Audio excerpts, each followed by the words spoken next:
রাজধানীর হাজারীবাগ বাজার এলাকায় ফিনিক্স লেদার কমপ্লেক্সের ৭তলা ভবনের ৫ম তলায় দুপুরে চামড়া জাতীয় পণ্যের গুদামে আগুনের সূত্রপাত হয়। ফায়ার সার্ভিস আসার আগেই আগুন ছড়িয়ে পড়ে পুরো ফ্লোর, ৬ষ্ঠ তলা ও ৭ম তলায়। ২ ইউনিট দিয়ে শুরু হয় অগ্নি নির্বাপন। একে একে যুক্ত হয় ১১টি ইউনিট। প্রায় ৩ ঘণ্টার চেষ্টায় আগুন নিয়ন্ত্রণে আসে। আধুনিক সরঞ্জাম থাকা সত্ত্বেও সনাতন পদ্ধতিতে আগুন নেভাতে হয়েছে ফায়ার ফাইটারদের। শুক্রবার ছুটির দিন হওয়ায় ভবনের বেশিরভাগ ফ্লোরই ছিল বন্ধ। কিছু ভবনে কাজ চলছিল।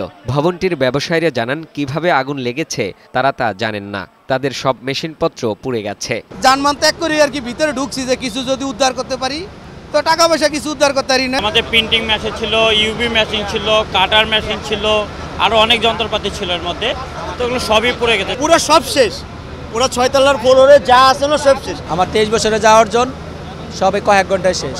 ফায়ার সার্ভিসের পরিচালক লেফটেন্যান্ট কর্নেল মোহাম্মদ তাজুল ইসলাম জানান, ৫ম তলায় চামড়া জাতীয় পণ্যের গুদামে আগুন লাগে। তা ৫ম, ৬ষ্ঠ ও ৭ম তলায় দ্রুত ছড়িয়ে পড়ে। দাহ্য পদার্থ থাকায় আগুন নেভাতে বেগ পেতে হয় বলে জানান ফায়ার সার্ভিস। প্রত্যেকটা পদার্থই কম্বাসেবল ছিল। একটা ফ্লোরে আপনার গার্মেন্টস, তারপরে আপনার প্লাস্টিক, তারপরে উপরে ছিল ৬ তলা ৭ তলায় আপনার জুতার তৈরি, মানে যে চামড়া এবং অ্যাডহেসিভ কেমিক্যাল এজেন্ট ছিল। এগুলোর কারণে আগুনটা খুব দ্রুত ছড়িয়ে যায়।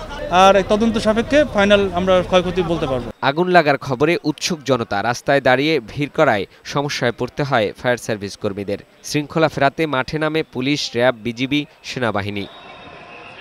ফাহিম মুনাইম, বৈশাখী সংবাদ, ঢাকা।